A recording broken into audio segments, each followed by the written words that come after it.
കാറ്റത്തെ കിളിക്കൂടിൻ്റെ ഇനി വരാൻ പോകുന്ന ഒരു അടിപൊളി എപ്പിസോഡിൻ്റെ റിവ്യൂ ആണ് പറയാൻ പോകുന്നത്. ഇഷ്ടപ്പെട്ടാൽ ചാനൽ ഒന്ന് സബ്സ്ക്രൈബ് ചെയ്ത് സപ്പോർട്ട് ചെയ്യുക. സുധീഷും നിധിയും കൂടെ ഭാസ്കരനോട് പറയും സുഭാഷ് ഏട്ടനെ കാണാൻ പെണ്ണിൻ്റെ വീട്ടുകാർ വരുന്നുണ്ട് എന്ന് പറയാണ്. ആ സമയത്താണ് അങ്ങോട്ടേക്ക് ഹരീഷ് വരുന്നത്. ഹരീഷ് ഒരു കവറ് നിധിക്ക് കൊടുക്കും. എന്നിട്ട് നിധിയോട് പറയും, ഇതാ നിധിയേട്ടത്തി പറഞ്ഞ എല്ലാ സാധനങ്ങളും വാങ്ങിച്ചിട്ടുണ്ട് എന്ന് പറയും. ആ സമയത്ത് ഭാസ്കരൻ നിധിയോട് ചോദിക്കും, എന്താ പെണ്ണിൻ്റെ വീട്ടുകാർ വരാൻ നിൽക്കുന്ന സമയത്താണോ എന്നോട് പറച്ചില്ലേ? കുറച്ച് മുന്നേയൊക്കെ എന്നോട് പറയണേന്ന് ചോദിക്കും. അപ്പം നിധി പറയും, ഞാൻ തന്നെ ഇപ്പോഴാണ് അറിഞ്ഞത്, എന്നോട് ഇപ്പോഴാണ് സുഭാഷ് ഏട്ടൻ പറഞ്ഞതെന്ന് പറയാണ്. അതെല്ലാം നേരത്തെ പറഞ്ഞിടണ്ടേ? അപ്പോൾ സുധീഷ് ചോദിക്കും, എന്താ നിങ്ങൾക്ക് അവിടെ നേരത്തെ പറഞ്ഞാൽ നിങ്ങൾക്ക് ട്രെയിനിങ് കൊടുക്കാനാണോ ചോദിക്കുകയാണ്. നിധി പറയും, നിങ്ങൾ ഒരു അച്ഛൻ്റെ സ്ഥാനത്ത് മാത്രം നിന്നാൽ മതി, വേറെ ഒന്നും ചെയ്യണ്ട എന്ന് പറയാണ്. ആ സമയത്ത് ഭാസ്കരൻ പറയും, പിന്നെ എല്ലാ പ്രാവശ്യവും ഞാൻ അച്ഛൻ്റെ സ്ഥാനത്തല്ലാതെ പിന്നെ ഞാൻ ചെറിയച്ഛൻ്റെയും അമ്മാവൻ്റെയും സ്ഥാനത്താണോ നിൽക്കാറ്? നിധി പറയും, അച്ഛൻ പോയി ഒന്ന് റെഡി ആയിട്ട് വാ എന്ന്. അപ്പോൾ ഭാസ്കരൻ പറയും, സുഭാഷ് എവിടെ? അപ്പോൾ നിധി പറയും, അച്ഛൻ ഇപ്പം റെഡി ആയിട്ട് വാ, സുഭാഷ് ഏട്ടനൊക്കെ ഇപ്പോൾ വന്നോളൂ. സുഭാഷ് ഇങ്ങനെ പുറത്ത് നിന്ന് അവരെ നിന്ന് കാത്തു നിൽക്കുകയായിരിക്കും. അപ്പോഴിട്ട് അങ്ങോട്ടേക്ക് സുധീഷ് വരും. എന്താ സുഭാഷ് ഏട്ടൻ ഇങ്ങനെ കാത്തു നിൽക്കുന്നത്? അവരിങ്ങോട്ടേക്ക് വന്നോളും എന്ന് പറയും. സുഭാഷ് ഏട്ടനെ അവർക്ക് ഇഷ്ടപ്പെടും. സമയത്ത് അങ്ങോട്ടേക്ക് പെണ്ണും പെണ്ണിൻ്റെ വീട്ടുകാരും വരും. അപ്പോൾ ഹരീഷ് പറയും, എടാ നികേഷ് എന്തിയേട്ടത്തി അതാ അവർ വന്നു എന്ന് പറയുന്നു. സുഭാഷും സുധീഷും പറയും അവരോട്, നിങ്ങൾ കയറിയിരിക്കും എന്നങ്ങനെ അവർ വീട്ടിൻ്റെ ഉള്ളിൽ കയറിയിരിക്കും. അപ്പോൾ ഭാസ്കരൻ പറയും, ഇത് ഞങ്ങളുടെ സ്വന്തം വീടാണ്, കുറച്ച് സ്ഥലം ബാക്കിലുമുണ്ട്. അപ്പോൾ അവർ ചോദിക്കും, ഇതാരാണ് മനസ്സിലായില്ലല്ലോ എന്ന്. അപ്പോൾ ഭാസ്കരൻ പറയും, ഞാൻ സുഭാഷിൻ്റെ അച്ഛനാണ്, എന്നെക്കുറിച്ച് സുഭാഷ് പറഞ്ഞില്ലേ? നിധി പറയും, സുഭാഷ് ഏട്ട അവർക്ക് എല്ലാവരെയും പരിചയപ്പെടുത്തി കൊടുക്കും. സുഭാഷ് ഭാസ്കരനെ കാണിച്ചു കൊടുത്തിട്ട് പറയും, ഇത് അച്ഛന് ഭാസ്കരൻ എന്ന് പറയും. പിന്നീട് ഹരീഷിനെ കാണിച്ചു കൊടുത്തിട്ട് പറയും, ഇത് എൻ്റെ രണ്ടാമത്തെ അനിയന് ഹരീഷ് എന്ന്.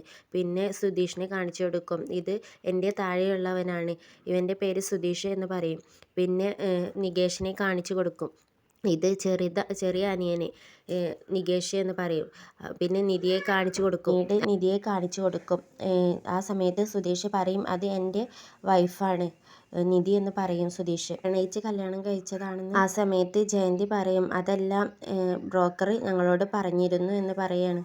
പിന്നീട് അവർക്ക് ചായയും പലഹാരങ്ങളും എല്ലാം കൊടുക്കും. ആ സമയത്ത് ജയന്തി എല്ലായിടത്തോട്ടേക്കും ഇങ്ങനെ നോക്കും. അപ്പം നിധി പറയും, വീടെല്ലാം കാണാം എന്ന് പറഞ്ഞുകൊണ്ട് നിധി ജയന്തിയെയും കൊണ്ട് പോകും. ഈ ജയന്തിക്ക് വീടെല്ലാം കാണിച്ചു കൊടുക്കുന്ന സമയത്ത് നികേഷ് ഹരീഷിനോടും സുധീഷിനോടും ചോദിക്കും, അത് ആരാണ്, പെണ്ണിൻ്റെ ചേച്ചിയാണോ? അപ്പോൾ ഹരീഷ് പറയും, കണ്ടിട്ട് അത് ചേച്ചിയാണെന്ന് തോന്നുന്നു. ജയന്തിക്ക് നിധി വീടെല്ലാം കാണിച്ചു കൊടുക്കുന്ന സമയത്ത് സുധീഷ് ചോദിക്കും, എന്തിനാ ഇപ്പം തന്നെ വീടൊക്കെ കാണുന്നത്, അത് കല്യാണം കഴിയുന്നതിന് മുന്നേ അതൊക്കെ വേണോ? ഭാസ്കരൻ ചോദിക്കും, നിങ്ങളുടെ വീട് എവിടെയാണെന്ന്. ആ സമയത്ത് അവർ പറയും, ഞങ്ങൾ ഇവിടെ തന്നെ ഉള്ളവരാണ് എന്ന് പറയാണ്. സമയത്ത് ഭാസ്കരൻ പറയും, ഞാൻ ജനിച്ചതും വളർന്നതെല്ലാം തിരുവനന്തപുരത്താണ്, പിന്നീട് അച്ഛൻ ഇങ്ങോട്ടേക്ക് വീട് വാങ്ങിപ്പോന്നു, പിന്നീട് ഞാൻ ഇവിടെ ജനിച്ചു വളർന്നു, ഇവരെ അമ്മ ഇവിടെയാണ് പ്രസവിച്ചത്, പിന്നീട് ഇവിടെ ഞങ്ങൾ ജീവിച്ചത് എന്ന് പറയണേ. ജയന്തിയുടെ അമ്മ ചോദിക്കും, സുഭാഷാണോ ഈ വീട്ടിലെ മൂത്ത മകൻ? അപ്പോൾ അനിയന്മാരുടെ കാര്യങ്ങളെല്ലാം നോക്കുന്നത് സുഭാഷ് ആയിരിക്കും അല്ലേ എന്ന് ചോദിക്കുകയാണ്.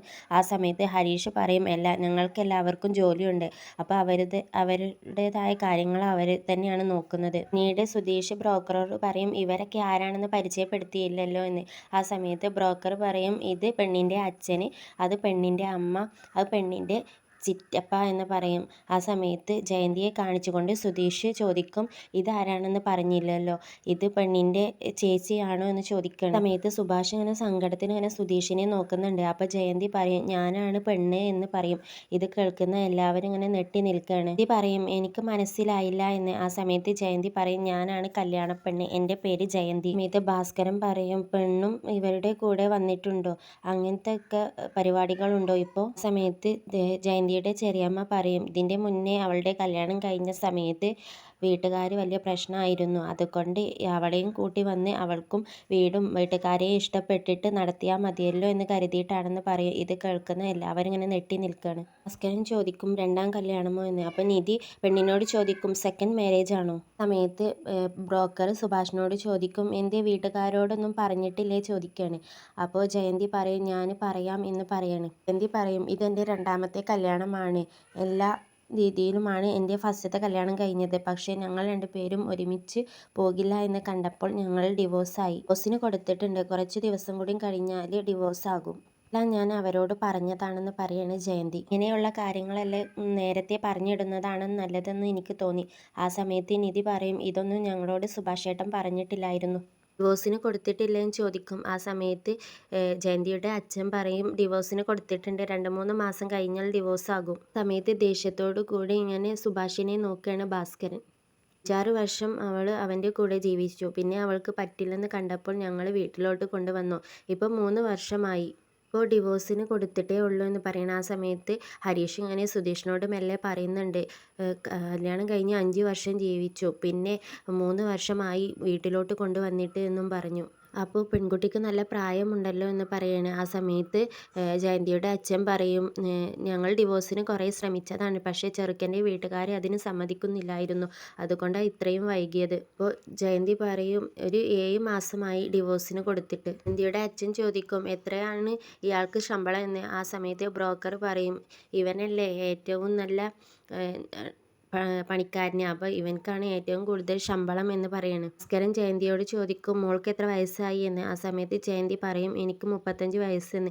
ആ സമയത്ത് എല്ലാവരും ഇങ്ങനെ സുഭാഷിനെ നോക്കി നിൽക്കുകയാണ്. സുഭാഷ് പറയും, അതെല്ലാം ഞാൻ സംസാരിച്ചതാണ്, അതൊന്നും എനിക്കൊരു പ്രശ്നമല്ല എന്ന് പറയാണ്. ഹരീഷ് സുധീഷിനോട് ഇങ്ങനെ മെല്ലെ പറയും, എന്താടാ സുഭാഷ് ഏട്ടൻ ഇങ്ങനെയൊക്കെ പറയുന്നത്. അപ്പോൾ സുധീഷ് പറയും, അറിയില്ല. ജയന്തിയുടെ ചെറിയമ്മ പറയും, പെണ്ണിനും ചെക്കനും ഒരു 3 വയസ്സിന് വ്യത്യാസമല്ലേ ഉള്ളൂ എന്ന്.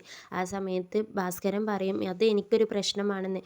അപ്പോൾ സുഭാഷ് പറയും, അച്ഛൻ ഒന്നും മിണ്ടാതെ നിൽക്ക്, നാളെ നല്ലൊരു ഡേറ്റാണ്, അപ്പം നാളെ നമുക്ക് നിശ്ചയം നടത്തിയാലോ എന്ന് ചോദിക്കുകയാണ് ജയന്തിയുടെ അച്ഛൻ. നിങ്ങൾ എന്തെങ്കിലും ചെയ്യൂ എന്ന് പറഞ്ഞുകൊണ്ട് ഭാസ്കരൻ അവിടെ നിന്നും എണീറ്റ് പോകും. ഇതാണ് ഇനി വരാൻ പോകുന്ന ഒരു അടിപൊളി എപ്പിസോഡിൻ്റെ റിവ്യൂ.